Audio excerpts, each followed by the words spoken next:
Class 12-এর physics ক্লাসে আজকে আমরা তড়িৎ বিভব বা ইলেকট্রিক পোটেনশিয়াল সম্বন্ধে পড়াশোনা করব। বিভব এই কথাটা আগে আমরা গ্র্যাভিটেশনাল পোটেনশিয়াল বা মহাকর্ষীয় বিভব সম্বন্ধে আমরা কিন্তু পড়েছিলাম। তখন দেখেছিলাম যে কোনো বস্তুর মহাকর্ষীয় ক্ষেত্রে বা গ্র্যাভিটেশনাল ফিল্ডের মধ্যে অসীম দূরত্ব থেকে একটা ইউনিট মাসকে নিয়ে আসতে গেলে যে পরিমাণ কাজ করতে হয় তাকে বলা হতো ওই পয়েন্টের গ্র্যাভিটেশনাল পোটেনশিয়াল। ঠিক সেই রকমভাবেই আমরা এখানে বলতে পারি যে এখানে যেহেতু তড়িৎ বিভব, তার মানে ক্ষেত্রটা হচ্ছে তড়িৎ ক্ষেত্র, তাই অসীম দূরত্ব থেকে একটা ইউনিট পজিটিভ চার্জকে তড়িৎ ক্ষেত্রের কোনো একটা বিন্দুতে আনতে যে পরিমাণ ওয়ার্ক ডান করতে হয় তাকে আমি বলতে পারি যে ওই ফিল্ডের ওই পয়েন্টের তড়িৎ বিভব বা ইলেকট্রিক পোটেনশিয়াল। নর্মালি কি হয়, যে কোনো পয়েন্ট থেকেই যে কোনো পয়েন্টে আনলেই আমি বিভব ক্যালকুলেট করতে পারি, কিন্তু সব কিছুরই একটা ডেফিনিশন দেওয়ার জন্য রেফারেন্স একটা পয়েন্ট থাকতে হয়। তো সেই রেফারেন্স পয়েন্টটা হচ্ছে এখানে ইনফাইনাইট ডিস্টেন্সে অবস্থিত। অর্থাৎ আমরা তড়িতের বিভব বা ইলেকট্রিক পোটেনশিয়ালের সংজ্ঞা ওইভাবেই দিই যে একটা ইউনিট পজিটিভ চার্জ হতে হবে, তাকে ইনফাইনাইট ডিস্টেন্স থেকে মানে ইনফিনিটি থেকে আমি ওই ফিল্ডের মধ্যে কোনো একটা পয়েন্টে নিয়ে আসবো। তার জন্য আমাকে যে পরিমাণ কাজ করতে হবে সেটাই হচ্ছে ওই পয়েন্টে যে পয়েন্টে সে প্লেস করছি আমি ওই পজিটিভ চার্জটাকে, সেই পয়েন্টের তড়িৎ বিভব। তড়িৎ বিভবে সাধারণত সিম্বল হিসেবে আমরা ভি বা ফাইকে ইউজ করি। এসআই ইউনিট হচ্ছে ভোল্ট। অর্থাৎ এই অসীম দূরত্ব থেকে যদি 1 কুলম পজিটিভ চার্জকে তড়িৎ ক্ষেত্রের কোনো একটা বিন্দুতে আনি এবং তার জন্য যদি আমাকে 1 জুল কার্য করতে হয়, তবে ওই বিন্দুর বিভব হচ্ছে 1 ভোল্ট। অন্যান্য যে ইউনিট তার মধ্যে রয়েছে স্ট্যাট ভোল্ট। এটা হচ্ছে ইএসইউ ইউনিট। অর্থাৎ অসীম দূরত্ব থেকে 1 ইএসইউ পজিটিভ চার্জকে তড়িৎ ক্ষেত্রের কোনো একটা বিন্দুতে আনতে যদি 1 আর্ক কাজ করতে হয়, তাহলে ওই বিন্দুর বিভবকে আমি বলতে পারি 1 ইএসইউ বিভব বা 1 স্ট্যাট ভোল্ট। আর ডাইমেনশন হচ্ছে mL² T⁻³ I⁻⁻1। এটা হলো ভোল্ট বা ইলেকট্রিক পোটেনশিয়াল বা তড়িৎ বিভবের মাত্রা। আর একটা ইউনিট পজিটিভ চার্জকে ওই তড়িৎ ক্ষেত্রটার মধ্যেই একটা বিন্দু থেকে আর একটা বিন্দুতে নিয়ে এলাম, তাহলে যে পরিমাণ কাজ করতে হয় সেটাকে বলতে পারি ওই দুটো বিন্দু যারা কিনা একই তড়িৎ ক্ষেত্রে অবস্থান করছে, ওই দুটো বিন্দুর মধ্যে পোটেনশিয়াল ডিফারেন্স বা বিভব প্রভেদ। অর্থাৎ আমি যখন ইনফাইনাইট ডিস্টেন্স থেকে একটা পয়েন্টে এনে হাজির করছি তখন সেই পয়েন্টের বিভব বের করতে পারছি। ইনফাইনাইট ডিস্টেন্স থেকে আরেকটা পয়েন্টে এনে হাজির করছি, তাহলে সেই পয়েন্টে বিভব নির্ণয় করতে পারছি। তাহলে দুটো পয়েন্টের যে বিভবের তফাৎ, সেই পরিমাণ কার্যই তো আমাকে করতে হবে যদি আমি একটা পয়েন্ট থেকে আরেকটা পয়েন্টে নিয়ে যাই। তাই জন্য বিভব প্রভেদটাকে আমরা ক্যালকুলেট করতে পারি ওই দুটো পয়েন্টের মধ্যে একটা পয়েন্ট থেকে আরেকটা পয়েন্টে নিয়ে আসতে গেলে যে পরিমাণ কাজ করতে হবে তাকে আমি বলবো পোটেনশিয়াল ডিফারেন্স বা বিভব প্রভেদ। এইবারে তড়িৎ সংক্রান্ত বা তড়িতের বিভব সংক্রান্ত যে কোনো বিষয়ে আমরা রেফারেন্স পোটেনশিয়াল বা বিভবের একটা নির্দেশ তন্ত্র হিসেবে আমরা পৃথিবীকে ধরি এবং পৃথিবীর বিভবের মান 0 ধরা হয় এবং তারপর সেই 0 ধরে তার তুলনায় কোনো বস্তুর বিভবকে পরিমাপ করা হয়। পৃথিবী নিজে একটা বিরাট তড়িৎ পরিবাহী হওয়ার জন্য সে যখন কিছু পরিমাণ আধান গ্রহণ বা বর্জন করে তখন তার তড়িৎ বিভবের কোনো রকম পরিবর্তন হয় না। এবারে পৃথিবীর সঙ্গে আমি যদি কোনো উচ্চ বিভবযুক্ত বস্তুটাকে যদি মানে পৃথিবীর সাপেক্ষে কোনো বস্তু উচ্চ বিভব যখন বুঝছি, তার মানে সেই বস্তুটাকে আমি বলতে পারি ধনাত্মক বিভব। এবং পৃথিবীর সাপেক্ষে কোনো বস্তুর বিভব কম যখন বলছি তখন আমি বলতেই পারি সেই বস্তুটার বিভব হচ্ছে নেগেটিভ পোটেনশিয়াল বা ঋণাত্মক বিভব বলা হয়। এইবারে একটা তড়িতাহিত বস্তু রয়েছে, একটা চার্জড বডি রয়েছে, তার সাথে আমি পৃথিবীর সংযোগ ঘটিয়ে দিলে যদি দেখি যে পৃথিবী থেকে ওই বস্তুতে ইলেকট্রন প্রবাহিত হচ্ছে, তাহলে বস্তুটির বিভব আমি ধরব ধনাত্মক। এবং কোনো বস্তুকে যখন আমি পৃথিবীর সঙ্গে টাচ করিয়ে দিচ্ছি, তাহলে যদি বস্তুটা থেকে ইলেকট্রন পৃথিবীতে চলে যায় তাহলে ওই বস্তুটার বিভব ঋণাত্মক। কিন্তু উভয় ক্ষেত্রেই ইলেকট্রন প্রবাহ ততক্ষণ চলবে যতক্ষণ না বস্তু আর পৃথিবীর বিভব সমান হয়। কাজেই যে কোনো তড়িতাহিত বস্তুকে পৃথিবীর সঙ্গে যুক্ত করলে বস্তুর বিভব পৃথিবীর বিভবের সঙ্গে সমান হয়ে যায়, অর্থাৎ শূন্য হয়ে যায়। এইভাবে আমরা পৃথিবীকে একটা নির্দেশতন্ত্র হিসেবে, একটা রেফারেন্স পোটেনশিয়াল ফ্রেম হিসেবে ধরে যে কোনো তড়িৎ সংক্রান্ত আলোচনা আমরা করতে পারি। আমরা এর আগের চ্যাপ্টারগুলোতে তড়িৎ প্রাবল্য সম্বন্ধে আলোচনা করেছিলাম এবং তড়িৎ প্রাবল্য ক্যালকুলেশনের বিভিন্ন মেথডও আমরা জেনেছিলাম। তড়িৎ প্রাবল্য এবং তড়িৎ বিভব এদের দুজনের মধ্যে সম্পর্কটা কীরকম?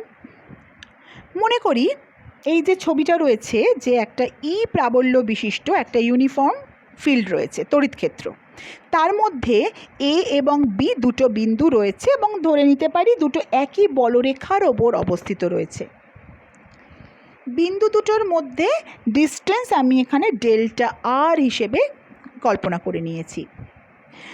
এ বিন্দুতে যদি পোটেনশিয়াল ভিএ আর বি বিন্দুতে পোটেনশিয়াল ভিবি হয়, তাহলে প্রাবল্যের অভিমুখ দেখো বি থেকে এর দিকে, কারণ ভিবি হচ্ছে ভি এর থেকে অনেক গ্রেটার, বেশি হাইয়ার পোটেনশিয়াল রয়েছে বি পয়েন্টটা। তাহলে এইখানে আমি যদি একটা কোনো ফ্রি পজিটিভ চার্জকে রেখে দিই, তাহলে সেই চার্জটা বি বিন্দু থেকে এ বিন্দুর দিকে যাবে ওই বলে চালিত হয়ে, এবং তখন এ এবং বি বিন্দুর মধ্যে বিভব প্রভেদ হবে ভিবি মাইনাস ভিএ। এবং এটা একটা ধনাত্মক আধানকে বি বিন্দু থেকে এ বিন্দুতে আনতে যে কৃতকার্য হবে সেটা হচ্ছে ই ক্রস ডেল্টা আর, ই ক্রস ডেল্টা আর। আর বিভব প্রভেদের সংজ্ঞানুযায়ী এই কৃতকার্য ওই দুই বিন্দুর মধ্যে বিভব প্রভেদের সমান হবে, অর্থাৎ E is equal to d V d x বা V is equal to E dot d x, তার হোল ইন্টিগ্রেশনটা হবে বি থেকে এ পর্যন্ত। অর্থাৎ এই হচ্ছে তড়িৎ প্রাবল্য আর তড়িৎ বিভবের মধ্যে পারস্পরিক সম্পর্ক। তাহলে যখনই আমরা কোনো বস্তুর তড়িৎ প্রাবল্য নির্ণয় করতে জেনে যাব, তখন সেইখান থেকে আমরা তড়িৎ বিভব ক্যালকুলেট করতে পারবো। আবার কোনো বস্তুর তড়িৎ বিভব জানা থাকলে সেখান থেকে আমরা তার প্রাবল্য নির্ণয় করতে পারবো। আমরা আগের চ্যাপ্টারে দুটো ক্লাসে আমরা কিন্তু বিভিন্ন সময় তড়িৎ প্রাবল্য নির্ণয় করা শিখেছি। তারই একটা অ্যাপ্লিকেশান দেখি, electric potential due to a uniformly charge sphere, অর্থাৎ একটা সুষমভাবে তড়িতাহিত গোলক, তার জন্য আমরা তড়িৎ বিভবের পরিমাণ নির্ণয় করছি। প্রথমত বলে রাখি যে একটা সুষমভাবে তড়িতাহিত কোনো গোলক, তার জন্য তার ওই গোলকের পৃষ্ঠে বা বাইরের কোনো বিন্দুতে প্রাবল্য বা বিভবের এমন মান হয় যে আমরা ধরে নিতেই পারি যে গোলকের সমস্ত চার্জ, পুরো চার্জটা তার কেন্দ্রে গিয়ে একদম কেন্দ্রীভূত হয়ে রয়েছে। মানে ওই যে টোটাল দেখো কিউ চার্জ দেওয়া রয়েছে, ওটাকে আবার সেন্টারেও লেখা রয়েছে, অর্থাৎ আমরা ধরে নিতেই পারি যে পুরো কিউ চার্জটা ওই গোলকের সেন্টারে গিয়ে হাজির হয়েছে। এখন আমরা একটা সুষম ইউনিফর্মলি চার্জ স্ফিয়ারের জন্য সুষমভাবে তড়িতাহিত একটা গোলকের জন্য ইলেকট্রিক ফিল্ড কত হয় সেটা আমরা গসের থিওরেম অ্যাপ্লাই করে এর আগে ক্যালকুলেট করা শিখেছি, এবং তার ভ্যালু হয় E is equal to 1/4πε0 Q/r² into r cap দিয়েছে, যেহেতু ভেক্টর হিসেবে প্রকাশ করা হয়েছে। তাহলে ই যদি এটা হয়, ভি কত? ভি হচ্ছে মাইনাস ই ডট ডিএস, অর্থাৎ ডিআর এই যে ই ডট ডিআর, এইখানে আর একটা কথা যে পি বিন্দুটা যদি আমি ধরে নিলাম যে গোলকের যদি কেন্দ্রে একদম গোলকের পৃষ্ঠে অবস্থিত হয়, পি বিন্দুটা, পি এর দূরত্ব ধরা যাক এখানে এক্স, তাহলে সেই এক্সটাকে আমি নিয়ে এলাম একদম গোলকের কেন্দ্রে, গোলকের পৃষ্ঠে, তাহলে তো এক্স ইজ ইকুয়াল টু আর হয়ে যাবে। যদি আর ব্যাসার্ধ বিশিষ্ট একটা গোলীয় পরিবাহীকে আমি যদি কিউ একক চার্জ করে দিই, তাহলে গোলকের কেন্দ্র ও থেকে এক্স দূরত্বে পি বিন্দুতে যদি আমরা ভোল্টেজ বা তড়িৎ বিভব নির্ণয় করি, তাহলে ধরে নেওয়া যায় যে কিউ আধান গোলকের কেন্দ্রে রয়েছে। তাহলে এইখানে গোলকের কেন্দ্র থেকে এক্স দূরত্বের মধ্যে তো হচ্ছে q by x 1/4 epsilon nought into q by x square.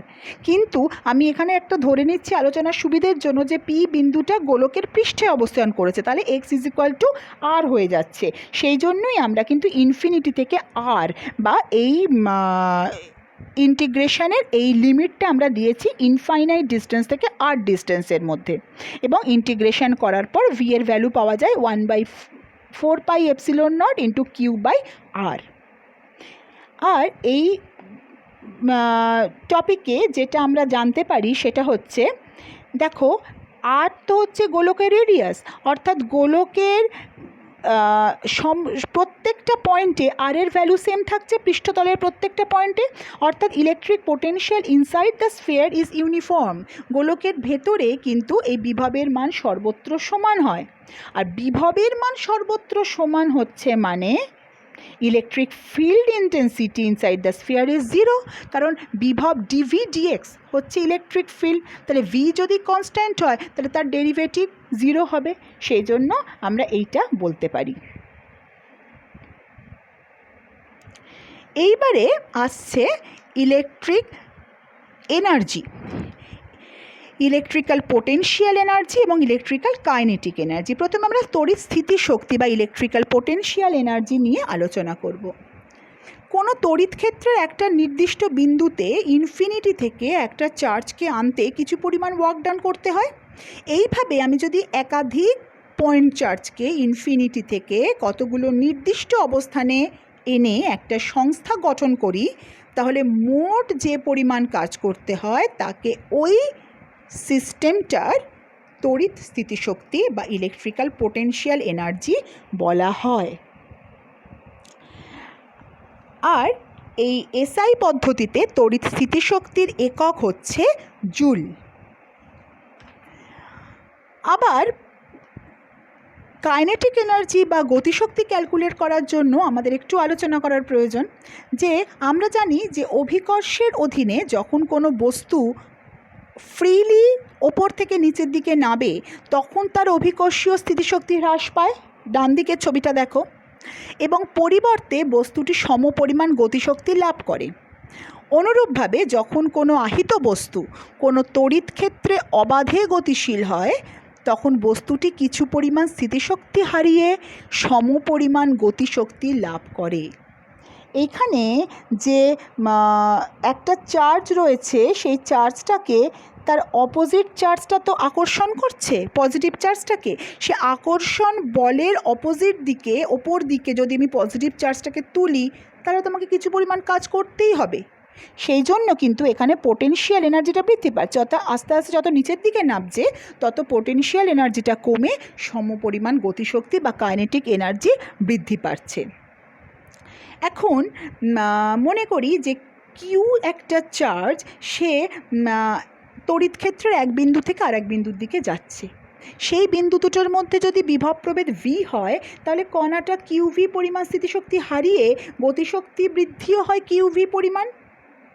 আবার কণাটা যদি এম ভর বিশিষ্ট হয় এবং সে যদি v1 বেগ থেকে দ্বিতীয় বিন্দুর দিকে যেতে গেলে v2 বেগ অর্জন করে, তাহলে তার গতিশক্তি হবে হাফ mv স্কোয়ার, মানে half m v2 square minus v1 square, মানে চেঞ্জ অফ ভেলোসিটি যদি v হয় তাহলে তার গতিশক্তি হবে হাফ mv স্কোয়ার। তাহলে ওই যে কিউ ইন্টু ভি সেটাই হচ্ছে হাফ mv স্কোয়ার। তার ওপর যে পরিমাণ গতিশক্তি সে অর্জন করছে তার ইলেকট্রিক ফিল্ডের দরুন, সেটাই তার ইনার্শিয়ার দরুন গতিশক্তি অর্জন করছে। তাহলে সেখান থেকে আমি পাচ্ছি v is equal two velocity √2QE/m। এটা হচ্ছে তার ভেলোসিটির এক্সপ্রেশন। আর জুল ছাড়াও আরও একটা শক্তির একক আছে ইলেকট্রন ভোল্ট। মানে একটি ইলেকট্রনের আধানের সমপরিমাণ আধান বিশিষ্ট কোনো কণা 1 ভোল্ট বিভব প্রভেদের মধ্যে দিয়ে গেলে যে পরিমাণ কার্য সম্পাদিত হয় তাকে 1 ইলেকট্রন ভোল্ট বলা হয়। আবার বলছি, একটি ইলেকট্রনের আধানের সমপরিমাণ আধান বিশিষ্ট কোনো কণা 1 ভোল্ট বিভব প্রভেদের মধ্যে দিয়ে গেলে যে পরিমাণ কার্য করা হয় তাকে 1 ইলেকট্রন ভোল্ট শক্তি বলা হয়। তাহলে শক্তির আমরা দুটো একক পেলাম, যে দুটো একক দিয়ে ইলেকট্রিক পোটেনশিয়াল এনার্জি এবং ইলেকট্রিক কাইনেটিক এনার্জিকে আমরা এক্সপ্রেস করতে পারি। সে দুটো হচ্ছে ইলেকট্রন ভোল্ট এবং আগে জেনেছিলাম জুল। এই ইলেকট্রন ভোল্ট এবং জুলের মধ্যে পারস্পরিক সম্পর্ক হচ্ছে 1 ইলেকট্রন ভোল্ট সমান 1.6 × 10⁻⁻19 জুল। দেখো 1.6 × 10⁻⁻19, এই নাম্বারটা তো আমাদের ভীষণই চেনা, তাহলে এটার সম্বন্ধে আমাদের গুলিয়ে যাওয়ার কোনো দরকার নেই। আর নামটাও হচ্ছে ইলেকট্রন ভোল্ট, তাই 1 electron volt is equal to 1.6 × 10⁻⁻19 joule. আর আর্গে যদি কনভার্ট করতে চাই তাহলে 1 ইলেকট্রন ভোল্ট হচ্ছে 1.6 × 10⁻⁻12 আর্গ, কারণ 1 আর্গ মানে তো 10⁻⁻7 জুল। 1 জুল মানে 10⁻7 আর্গ, তাহলে 1.6 × 10⁻⁻12 আর্গ। এটা শুধুমাত্র বিভিন্ন সময় অঙ্ক করার জন্য আমাদের মাথায় রাখতে হবে।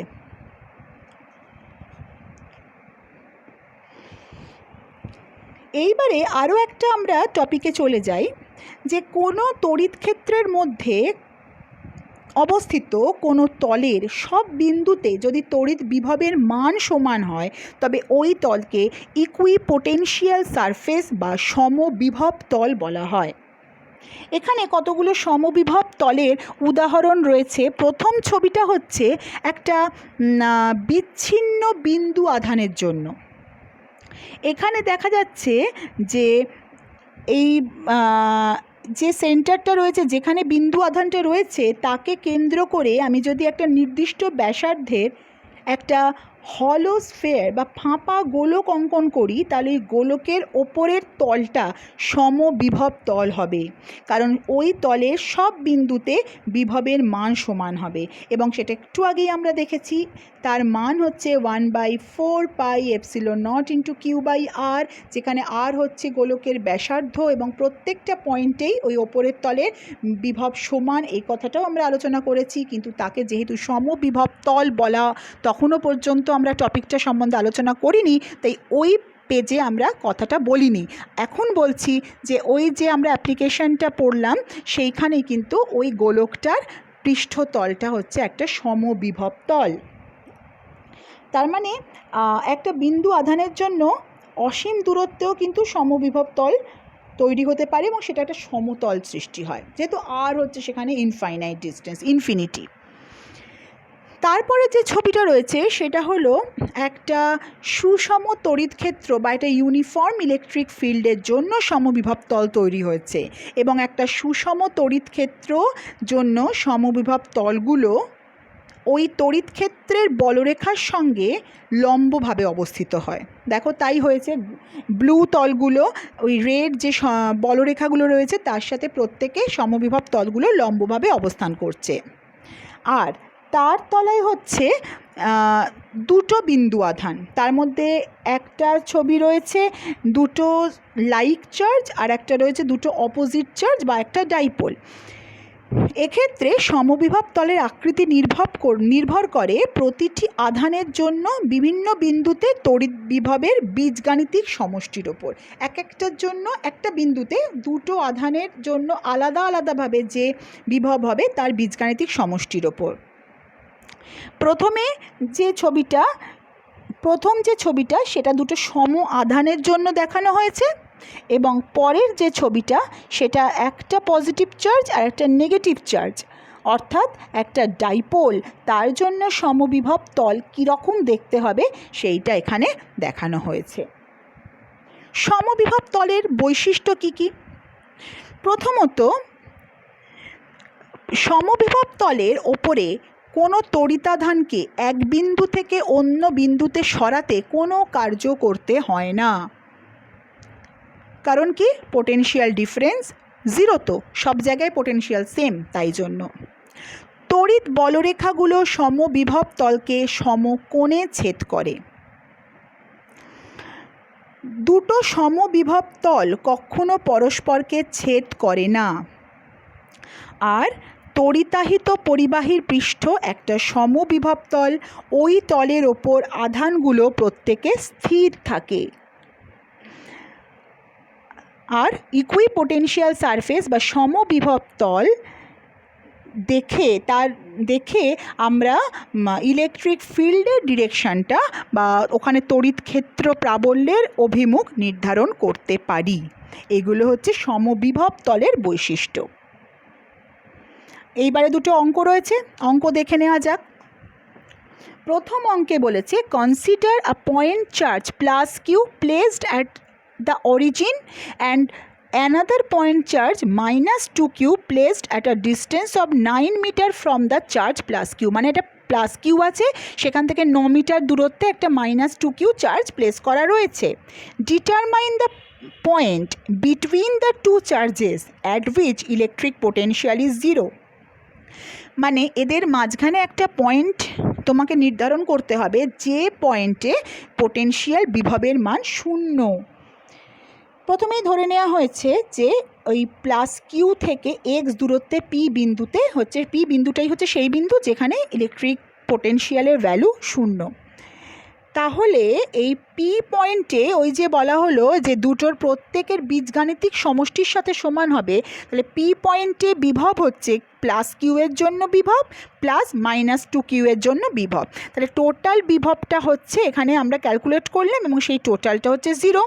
এটার জন্য হচ্ছে 1/4 pi epsilon nought into q by x, আর ওটার জন্য হচ্ছে minus 2q by 9 minus x, কারণ তাহলে 2q থেকে তো পুরোটা দুজনের দূরত্ব 9 মিটার আর একজন থেকে দূরত্ব এক্স, তাহলে পি থেকে 2q এর দূরত্ব হচ্ছে 9 মাইনাস এক্স, তাহলে divided by 9 1/4 pi epsilon minus 2q by 4 pi epsilon nought into 9 minus x.